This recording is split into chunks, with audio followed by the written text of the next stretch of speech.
Got it. And then say something for me. I'm hoping that it doesn't do that weird thing. Testing 1 2, testing 1 2, Perfect. testing 1 It didn't do it that time. And let's start recording. So we're starting now. Awesome. Hello, hello, hello. Hello, hello. How are you? I am doing well, Mariano. You're someone who I've had admired. We're both in the morning meetup, Yes. morning meetup from Social Proof Podcast, and I always admire you because thank you. You always come on and you always have a great tagline. I'm going to make sure you say it before you leave. Thank you. Everybody knows what you're doing. You inspired me to come up with a tagline. And one of the things that really inspired me with you is that you're someone that I have seen that didn't let, I guess, society or people saying, well, that makes no sense, to pursue your purpose. And it's because what you do, I find, is unique. It's not a conventional type of job. Mm-hmm. It is a type of work that is, fueled with love, I would say. This is something that you absolutely love to do. And the fact that you love what you do and you figured out a way to turn what you love into a business is very, very remarkable, because a lot of people let that stop them. Right. So let me go ahead and let you just tell us a little bit about yourself. Tell us a little bit about what you do, because I know everybody here is probably anticipating, like, well, what is she even talking about here? Okay. But how to make money with your purpose. This is the title. And I think you're a really good example of someone who's done that. Thank you. Thank you. So my name is Mariano Martinez, and I help schools, nonprofits, and youth organizations create engaging, impactful, and transformative dance programs. So overall, I am a youth empowerment through dance coach, youth empowerment through dance. Yeah, coach, basically. Yeah. Mm-hmm. Yes, yes. Yeah. So tell us, how did you get started, Mario?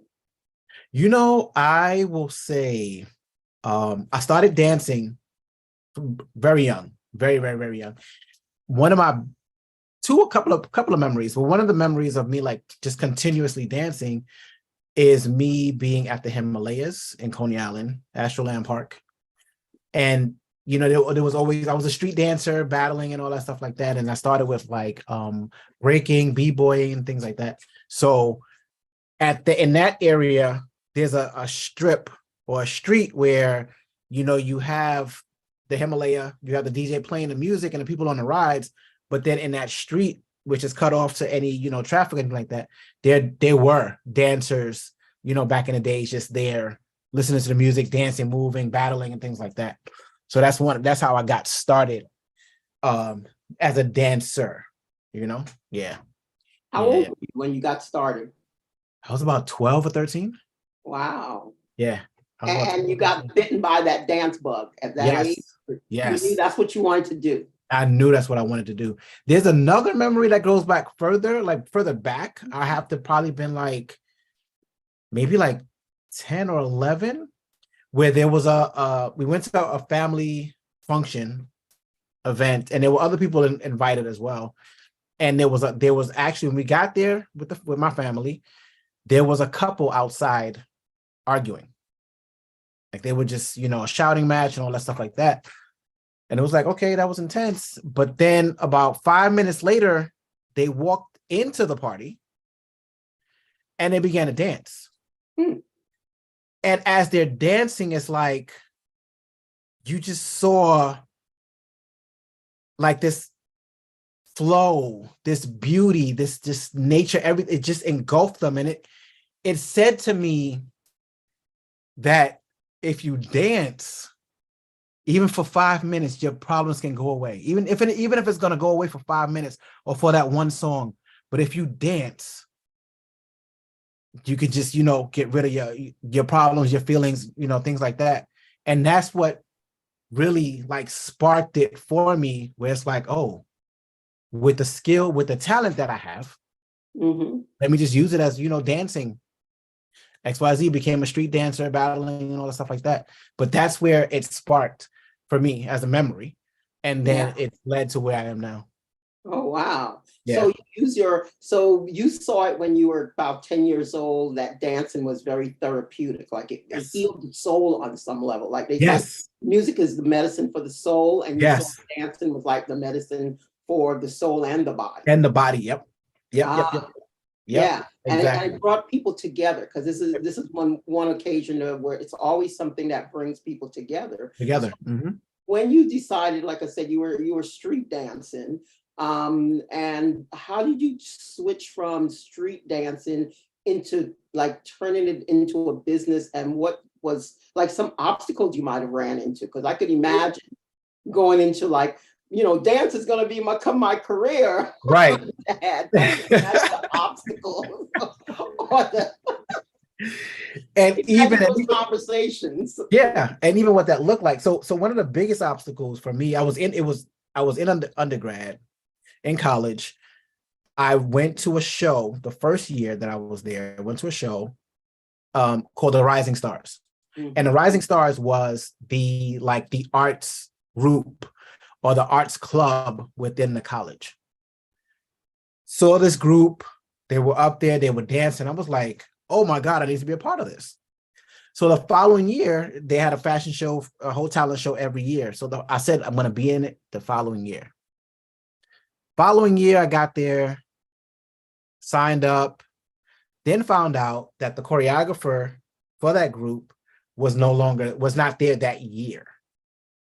But people had already known that I can dance. They see me, street dancing and all that stuff like that, or freestyle. They told me freestyle dancing. And so they were like, well, why don't you choreograph something? And I was like,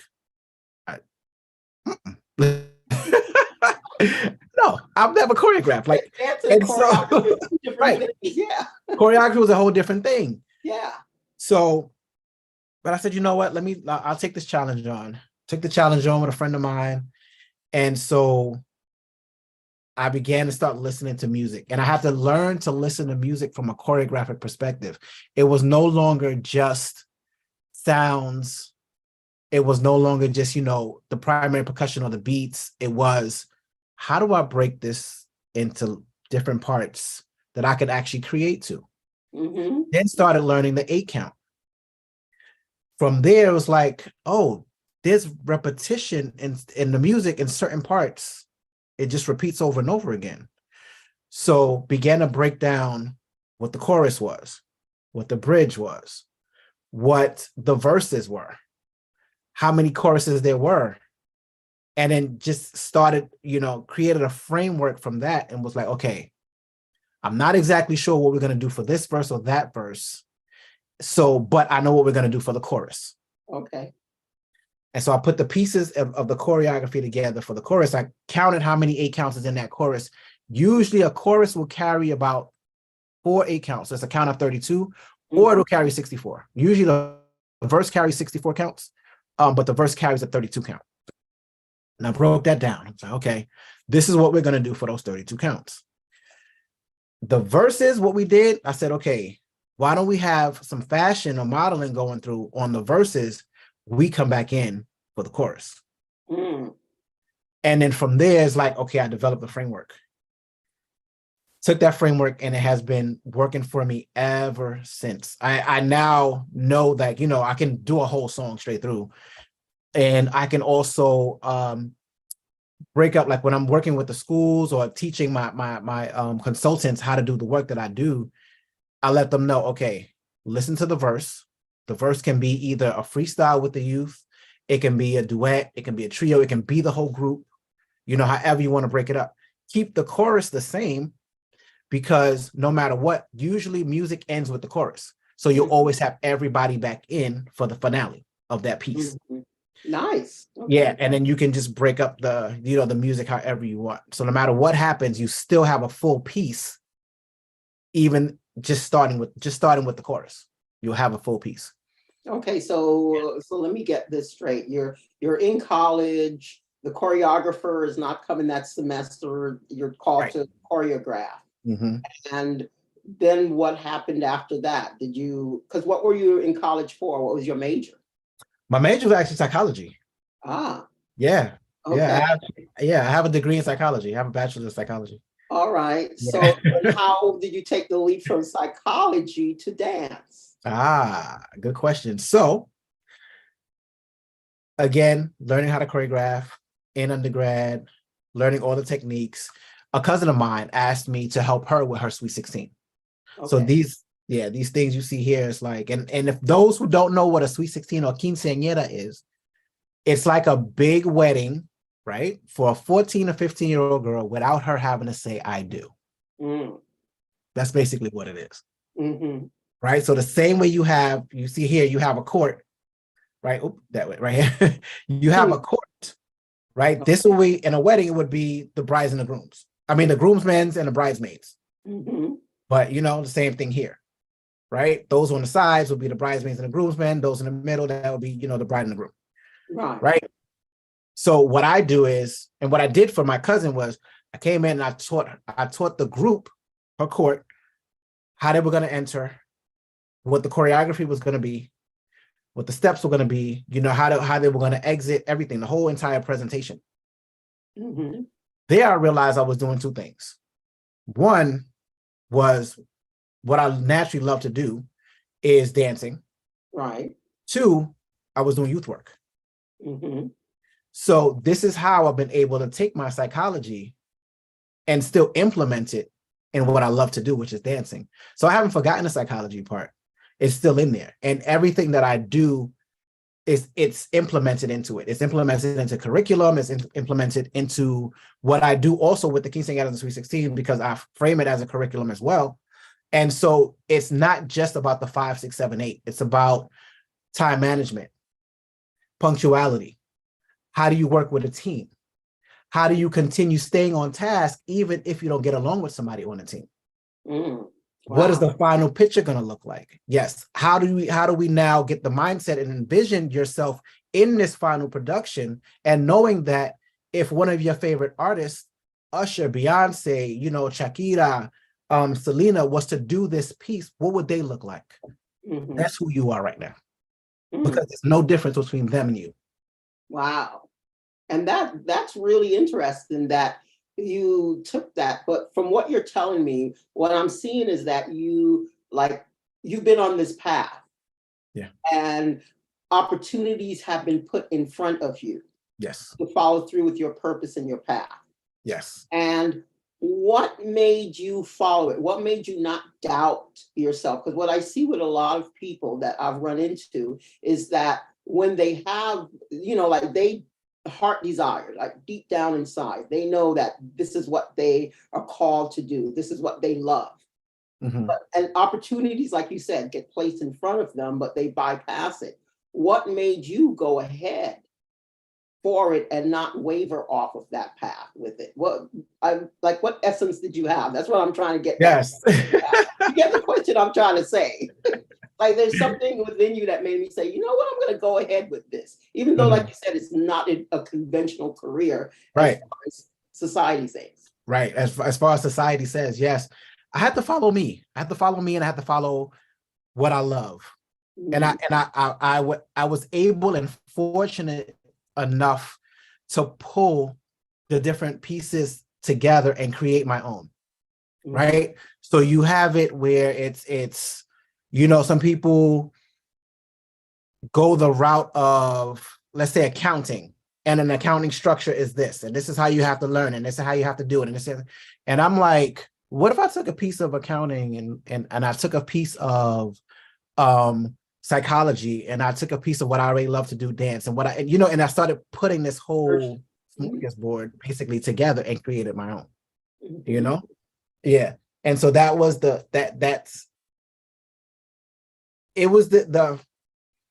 I will also have to go back to the fact that I know that I was born with like an innate ability, and if nothing else, even a sixth sense that I chose not to let go of. Could you explain what you mean by that? That's elaborate on that. So I honestly believe, and this is why we keep, children keep coming. For me, I'm gonna say, I continuously get bombarded with more and more children, right? I honestly believe they're gifts from God. Yes. And they're here to challenge what we're doing and then remind us also how we used to think when we were their age. Mm-hmm. And so for me, I always knew I could just catch things or see things. And it was like, oh, within someone would probably see, there was a time when my parents purchased a new light, a light bulb, right? A light stand and for the room.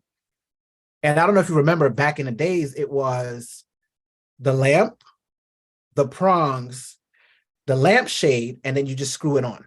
Yeah. Right? I remember those. Mm-hmm. Okay. This one was new. It was brand new. We had never seen it before. It was the lamp stand, the light bulb, and then there were no brackets. Mm-hmm. And then it was the light, the shade, the Mm-hmm. lampshade. And my father's trying to figure out how to put this on and where does it connect to and how it goes. And I'm looking at it. I'm just looking at it and I'm like, oh. And I said, let me try.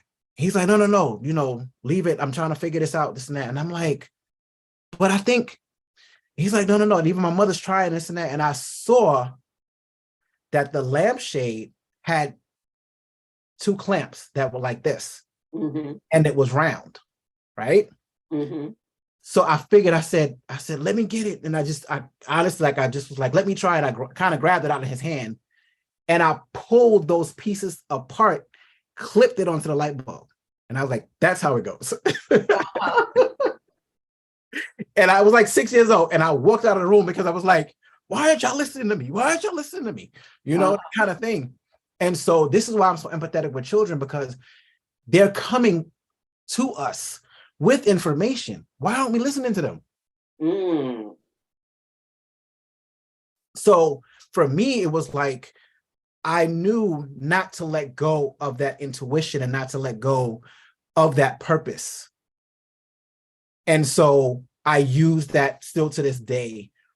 And that was part of what allowed me to continuously pull the pieces together and the frameworks together of my life and figure stuff out for myself and not go the route of, for example, the industry or the way dancers are taught. We're taught that we have to be accepted or approved of through auditioning. We're taught that if we don't get the audition, we're not going to have a career. Wow. This is what we're taught.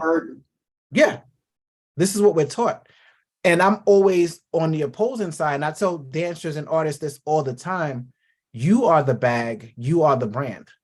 Somebody's making money off of your skills, your talents, and your abilities. It might as well be you. Mm-hmm.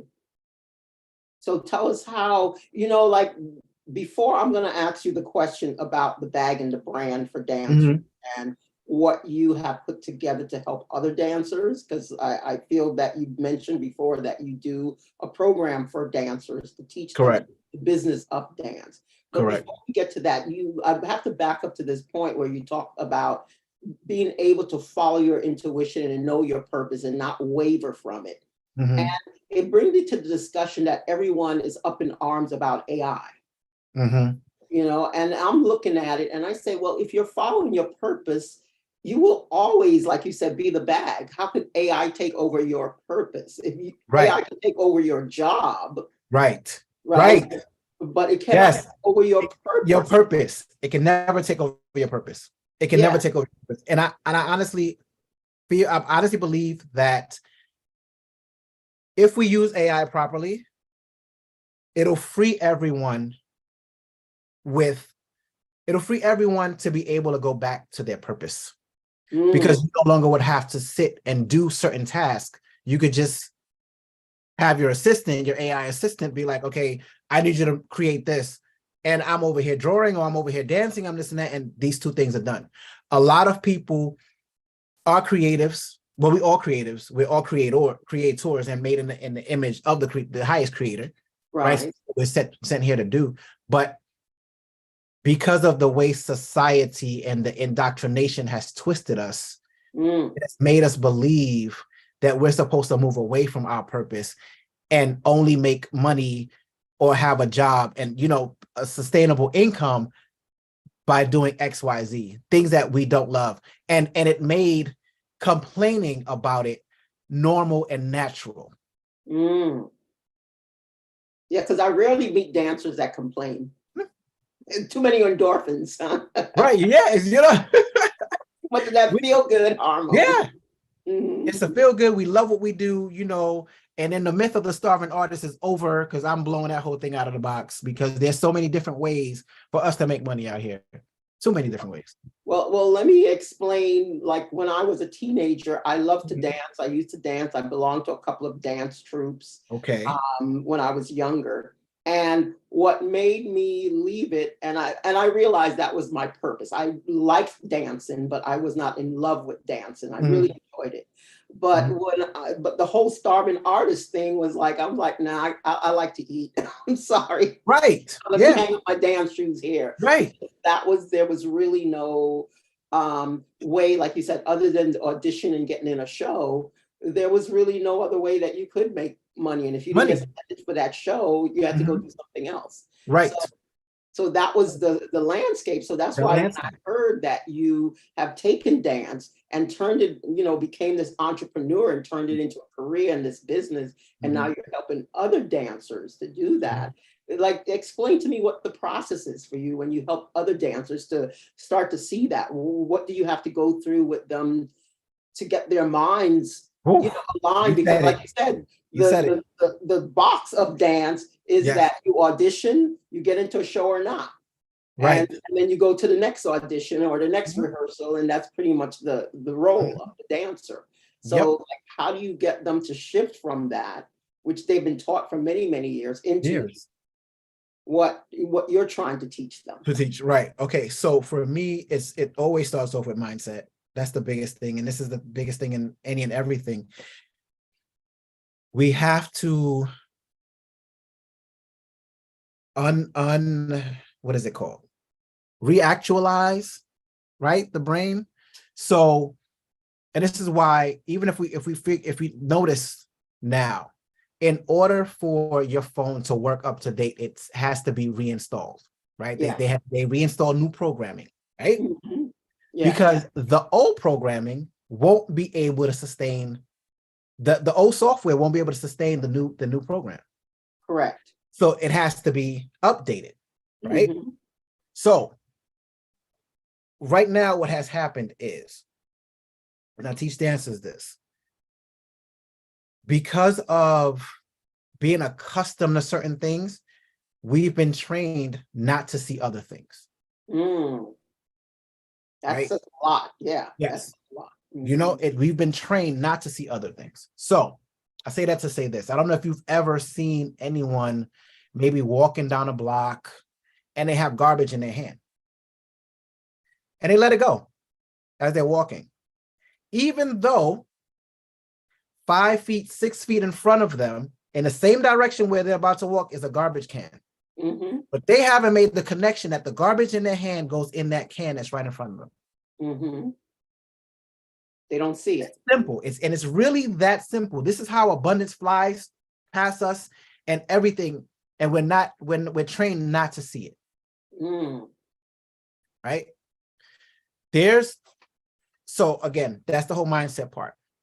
One of the things that I teach them, again, with the quinceañeras and sweet 16s, each package on the low end right now with choreography is about $2,000.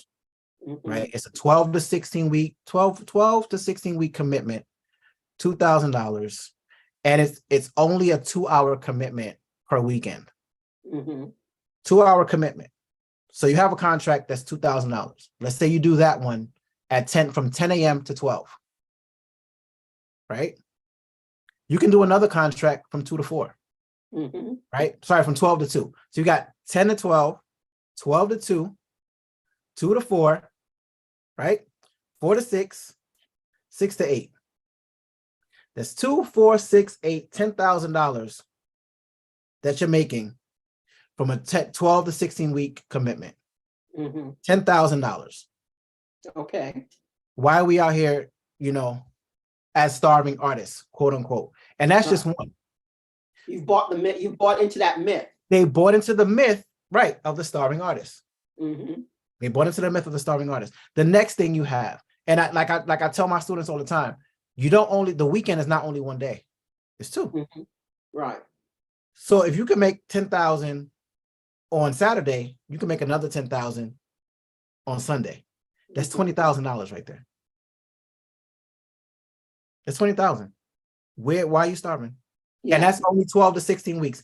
Now, you do that again, rinse and repeat, rinse and repeat, rinse and repeat, rinse and repeat, right? That's only one. You also have stacking, what I call stacking. Schools, going to schools, nonprofits, and youth organizations, right? If you go and work at a school and offer what you're doing as a dancer, as a choreographer, let's say they're paying anywhere between $35 to $50 an hour. Some of them on different locations pay higher, but you know, so that's basically the bracket. Let's say it's $50. You can stack that up per hour, per day. So by the end of the week, you're bringing in $400 a week. Mm-hmm. You know, so there's so many different ways out here to make money that, and I teach my dancers and my choreographers this. Look, this is how you do it. This is what you do. This is what you do. I also have a bigger, you know, coaching program where I turn them into a business themselves, either an LLC or a nonprofit or S corp, and then teach them how to get all the certifications that they're going to need and things like that, how to price, how to find the clients, all those things. So there's, again, money out here to be made, but you're not going to see it if all you're thinking is audition, audition, audition, complaining about a job I don't like, complaining about this and that, and then audition, audition. You're not going to see any of this. Mm-hmm. So you have to unpack and be open and willing to see, again, the garbage can that's right in front of you for the garbage that's in your hand. Dump that in there. Mm-hmm. What has happened is, again, because we're so accustomed to certain things, a box, right? You see, you have one entryway into this box or into your home, for example, let's say your house, right? You're used to coming up the block, going to the front door, opening that door, going inside your house, right? But what you're not noticing is that what has happened over the years is that now there's a side entrance that was built. Mm-hmm. Somebody put a kitchen door into that house, right? And then there was another level that was put on top of the house. And now you can go upstairs and go into that way, right? Mm-hmm. So you're so used to going into that front door that you don't realize that there are now so many different ways to get in. Mm-hmm. And this is what you teach them. So so you have a lot of dancers that you have as success stories. Yes. That take your method. Yes. And so J-Dove Productions is to teach the dancers, or is it mainly for the nonprofits in the schools? Mainly for nonprofit schools and youth organizations. However, what's happening with that also is it's the companies becoming bigger and bigger and bigger, to the point where, like, I don't go directly into all of the schools. Mm-hmm. I set everything up, get the contracts. And what I do is I bring my team in and they go to the schools. Ah. So with that being said, I need more team members that I pay them a percentage from the contract. So they go in and they work. So now I'm providing jobs also for dancers and choreographers. That is amazing. And you know what? That is a testament to me, like how once you follow your purpose and you're on that path and you're doing exactly what you love, because people always say, well, Akyiaa or Dr. Zula, or however, you know, whichever name they choose to call me, they always say, you know, like, I'm not sure what my purpose is. And I always say, it's what you love, not what you like. Because I realized I liked dancing, but I didn't love it. I love healing people. So once I did that, I knew I could do that anytime. You know, it could be late, it could be anytime. Pay me, don't pay me. You know, it didn't matter. I would do it. Yes. So I loved it, and it, enriched my life, and it always seems to grow and open up more and more and more to you. So like you said, you started out street dancing, break dancing, you got pulled in to become the choreographer, and then the opportunity opened up with the quinceanera, and you kept going ever since. And but that's how the purpose actually worked. And most people get terrified because they can't see like what's the next thing coming after that. And so this is really amazing, because I always tell people, I say, if it's your purpose, you will make money. You're not given a purpose to starve. That part. And that's the biggest part for me. And I always say, God lets me know, don't worry about the way. He has me. He needs me to be out there helping the youth and helping those who service the youth as well. So I'm fine, because God already, I always say, God, I trust you, and something else pops up. I was like, oh, okay, I see it. Oh, okay, I got it. He got me. So I'm fine. It's because I'm living on purpose and with purpose and from purpose. Yeah. And you're happier for it. Because I tell people, I said, if it's your purpose, it'll make you happy.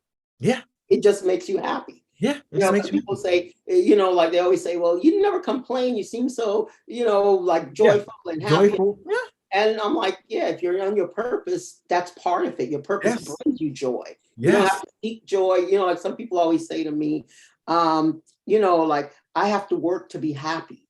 And I'm like, what? Exactly. I'm like, I wake up in the morning, I'm happy. And they're happy. Like, how do you do that? Like, people are going and taking courses on how to be happy, And I'm thinking, if you're on your purpose, you will be happy, because you will be happy for it. Yes. Yeah. If you're on your purpose, you'll be happy. And that's the bottom line. And that's the thing. We're pulled away from our purpose again and trained to complain about our lives and the things that we don't like in it. But in reality,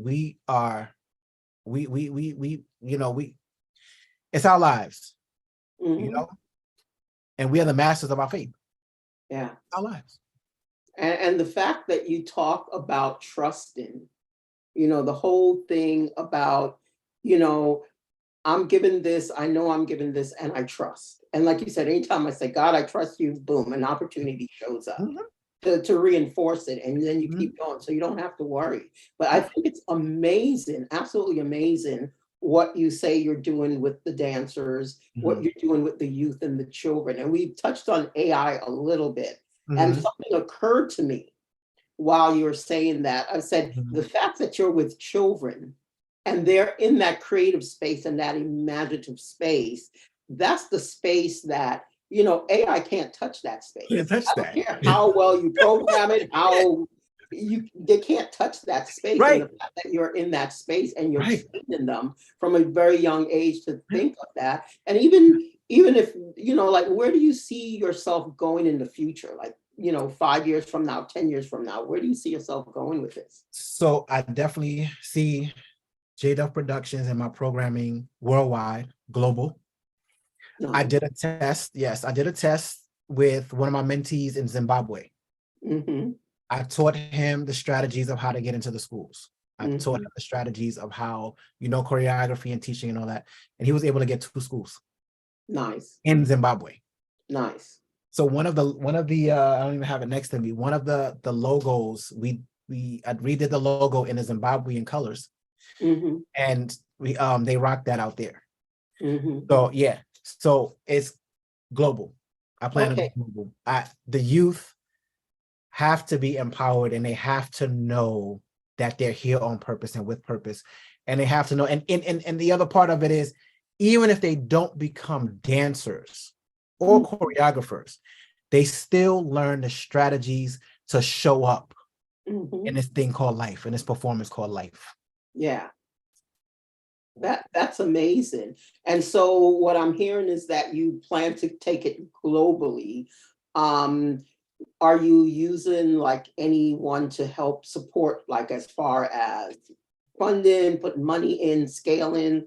Like, how are you planning to take it globally? Currently, no. Currently, I am reinvesting everything from the contracts. I'm reinvesting everything from the quinceañeras to sweet 16s.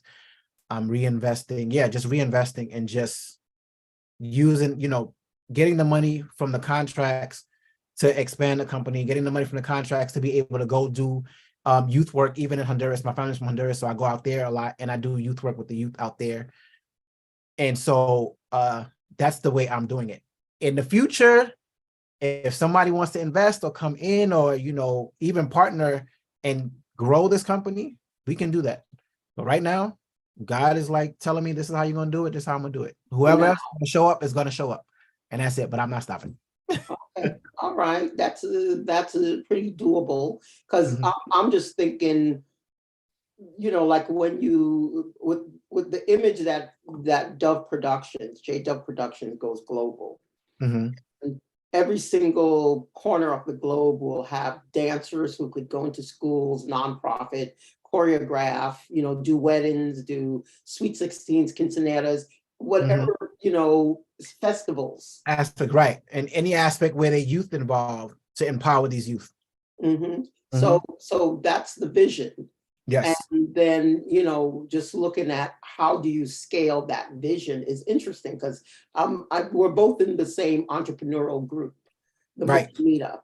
And it'll be an interesting question to pose. Are there any venture capitalists, anybody who invests or any of that, and then sit down and see, because I know we do things on Fridays where we are more open floor. Yeah. That would be a really interesting question to see, or if anybody has that background and could give you further advice, like this is how it's done. Because it just seems to me that if you're doing it, I love that. Bit by bit, like you said, God's giving you an opportunity, and maybe this is, like you said, things always get put in front of you. And so maybe this interview is something put in front of you that, hey, maybe you ought to start looking at someone that will invest or, fund or grant or something that gives you that money where it's not all based on you putting everything together. Right. What that looks like and understand how all of those dynamics work for business. Because it seems like you've built the business. Yeah. Now there's a way, because that was similar to me with my business. I built my business to a certain stage, but I could, you hit a ceiling. You had a ceiling. You only go so much by yourself. And then you said you built a team, but at the same time, it seems like too much of the business relies on you, the person, and how do you take that business now to take it to that next level where that business will run into perpetuity without us. Without us, exactly. And that's where I am now as well. Seeing what arms and what aspects of the business need to be passed off. Who's going to be in charge of this? Who's in charge of this? Who's in charge? Because I can be, the mastermind at the top saying, okay, this is what we need to be doing, X, Y, Z. But then the other people, coming in and it's like, okay, got this, I got this, I got this, I got this, I got this. Let's run this. Okay. So just having that. So it sounds like you need that organizational clarity. Yes. How that organization. Yes. And then sitting down with people who have that background, which I'm sure within our group. Yeah. Have probably people with that, and then start asking some questions of them as how do you structure that and how does that work? So that you could, because we live in a society, like you said, AI, everything's about speed. Even the work that I do, creation, it's really about speed. I just don't believe that healing is something that just takes a long time to do. Okay. Like just like you said, you've been taught auditions. You've been taught, well, you're going to need this for healing. And sometimes it's just not the right modality. It's not the right treatment. So it makes the healing take longer because you're not right. Yeah. So it takes longer. It's like, you need a drill, but maybe you're using a screwdriver. And the fact that you're using a screwdriver is going to take a longer time. Than that drill, zoom, done. Yeah, exactly. So everything else around us is built to go fast. And I always say, well, why should healing take a long time? And it's the same thing with building your business. Why should that take long? If you have the right tools or the right power tools and the right people that know those power tools to give you that faster. It could move it faster. Yeah. Because the kids, like you said, need it now. Now they do. And everything else moves at that speed. Excuse me, I didn't mean to talk over you. What did you say? No. I said they need it more now than ever. Yeah. They need it more now than ever because there's even the things I teach my dance instructors. Listen to the music that you're going to use before you use it, because where the eyes and the ears are the windows to the soul, and we need not be using music that is detrimental to them. They're already listening to that in the airwaves, you know. So yeah, we need not. Yeah, we're not participating in that. That's like a whole nother discussion as to why that's designed that way. And you know, like to me, I've seen too many things in my life to believe that's just coincidental or accidental and all of that. But like you said, a lot of the music is very detrimental. And the thing about it is, like, music is hypnotic. So you keep hearing this repetitive verse over and over and over and over. There's this type of hypnosis that goes along with music, especially if you keep listening to things that are detrimental to you. And it's training your mind to think that way. There it goes. Yeah, that's like a whole different discussion to get into. Yeah. So it's good that you're teaching them how to do things that are positive. They feel good. They're getting their fitness. They're getting their exercise. You know, their heart rates are up. They're doing cardio. They're doing all these things. And so that overall makes them feel better about themselves. Going to do. Yes. Yeah. And the fact that you came up when it was okay for young men to dance, because I'm like, okay, when you think of dancing, you think of young girls, ballerinas, you know, things like that. Like there's like a lot of society that say, oh, that's cool. She can go dance because, you know, she's going to get married, have a husband. She don't have to work. You know, I mean, that's what they say. Yeah. Whereas if you're a young man and then you're thinking of dancing, I'm like, how did that work out? You know, but I see that you had that mind that said, no, I could actually make this work. Yes. Yes, I had it in my mind and in my spirit that I can make this work. And in the fact of, I was thinking about it earlier too. I tend to hire more males than females to go into schools and stuff like that for two reasons. One, young men, especially young Black men, young men of color, are more they're more willing to listen to another male instructor as opposed to a female, a male dance instructor as opposed to a female dance instructor. Right? Yeah, that's one. Two, this is, for many of them, the only way that they get another male figure that looks like them in their lives and actually encouraging them. Yeah. And how long does the program last in the school? In the schools, usually we do a 12-week program. We'll do a 16-week program. And then it's like broken up however they want it structured. We structure it with them. Sometimes it's 2 hours a week. Sometimes it's 4 hours a week. Sometimes it's a residency, things like that. So it splits up. And then others, if some of them want it for the full year, so that the packages are different. And so it depends on what the school wants or the nonprofit. So they do get some time with them. Oh yeah. It's funny how you said children, especially young boys, respond.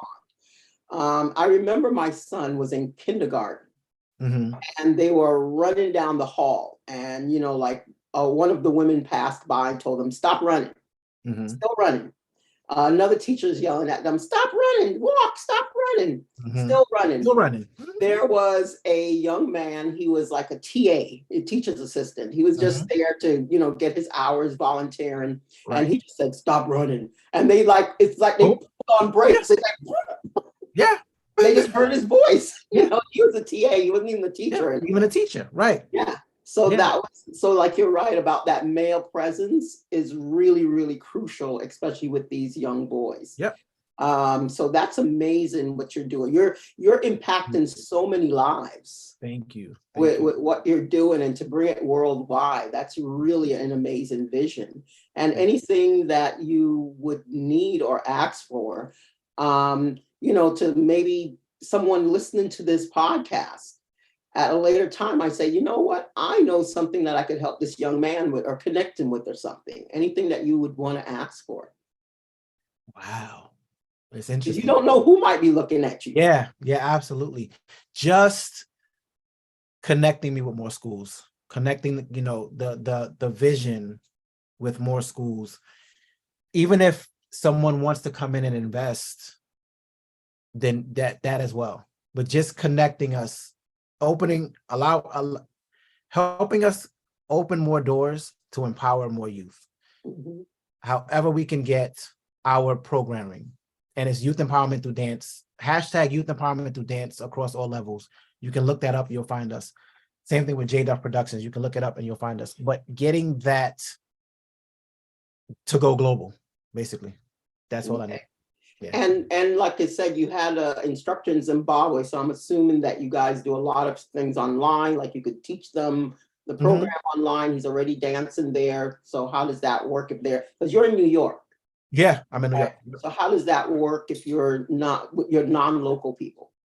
So if we're not in New York, what we do is we also are building like linkages and bridges with other people in different areas. So what we'll do, like say, for example, in California, we have someone working in the schools out there in California as well, who we connect with, who I connected with, vetted him, taught him my methodologies, things like that, everything, showed him what my curriculum does, how it works, and we put him inside the school to do it. So that's how we do it in all different locations. Okay. So it's, yeah, I can be in, because of, you know, the World Wide Web, which is what it is, it has allowed us to connect. We use it properly and we can connect to everybody around the world. Yeah, so that's how we do that.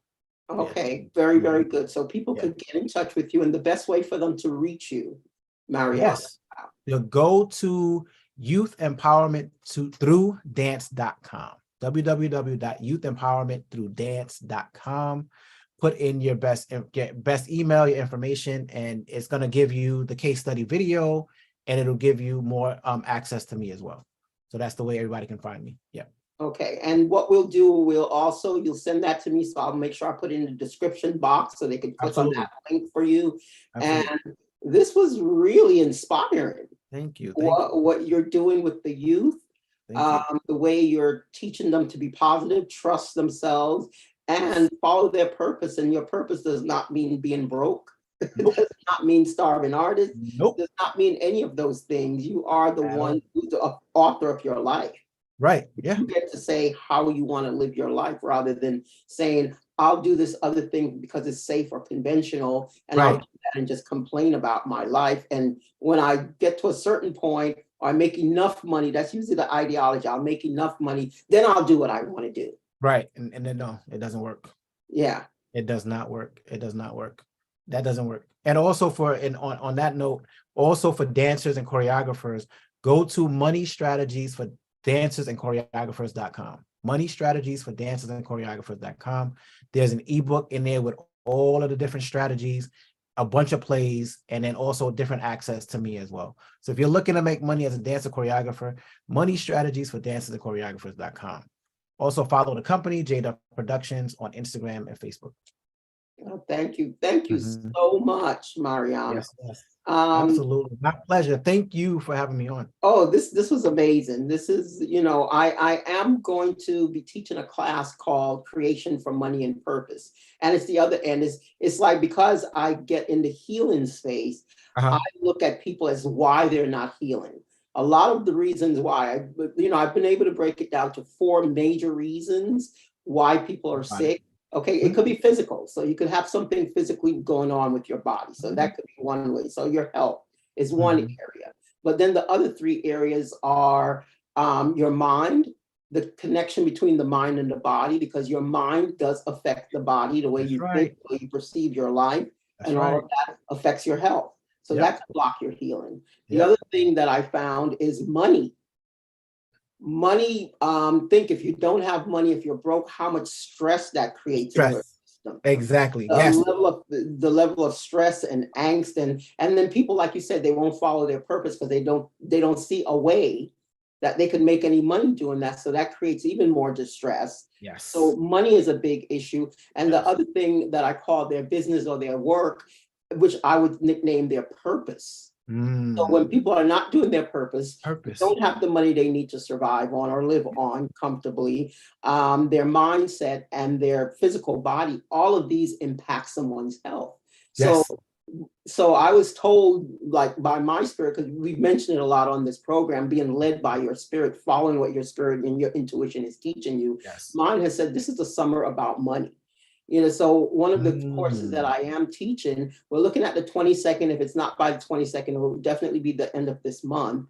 Okay. But it's called Creation for Money and Purpose. And we start to break down all the reasons what's blocking someone from doing that, all those fears that they have, all the, things they tell themselves, even getting clear about what their purpose is. Because sometimes, like you said, people just see other people doing something and said, that's what I want to do. And, like you're in, you do shows and you do productions and all. Productions, yes. Everybody is not the performer.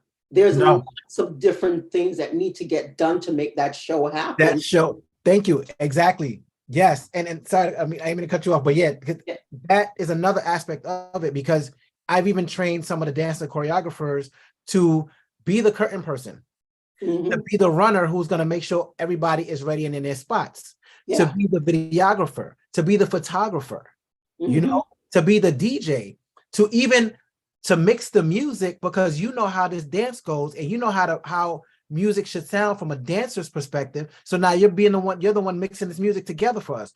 All of these different aspects and all these things that dancers and choreographers know how to run a show, how to direct, stage left to stage right. We know all of these things, but we're blocked at not looking at the fact that we know all of these things, because we're constantly, whoa, are you picking me for this audition? Did I make the audition? Oh, I didn't make it. Okay, I need to go back to one dancer complained to me about having to change tires at a tire shop, a female having to change tire at a tire shop because she wasn't getting picked on auditions. And I'm like, but all of these things, but she couldn't. It never dawned on them. There's all these other things that's necessary, that has to be done, and you get paid to do them. And you get paid to do it. Yeah. So just widen the person's perspective, because that's the other thing that, people think, well, since I can't be, like you said, the performer, then I can't do that job. And but there's so many things that go into making that happen. And you might be interested in that particular profession or that field because you're good at something in that field. It doesn't necessarily mean it need to be the only thing in that field. Exactly. And people don't realize that. So even getting them to identify clarity of what their purpose actually is. Is very, so that's what I'll be teaching, their purpose as well as how to make money with the purpose. With their purpose. I love that. I would love to, if you need an assistance with that or anything like that. Yes. If you need I would love to invite you on as a guest. Yes, absolutely. Yeah, definitely. Absolutely. Well, thank you so much. This has been like, wow. Oh my, this has been great. And we'll be putting it up in the group, and and we'll probably take out clips that you like. If you want to put them on your social media, we'll do all of that too. Okay. Okay, perfect. All right. Absolutely. Thank you so much. All right. Likewise. And thank you. This is episode 2 of Life with Akyiaa Live, interviewing very interesting people doing very interesting things that are unusual and extraordinary. So thank you so much, Mariano. Absolutely.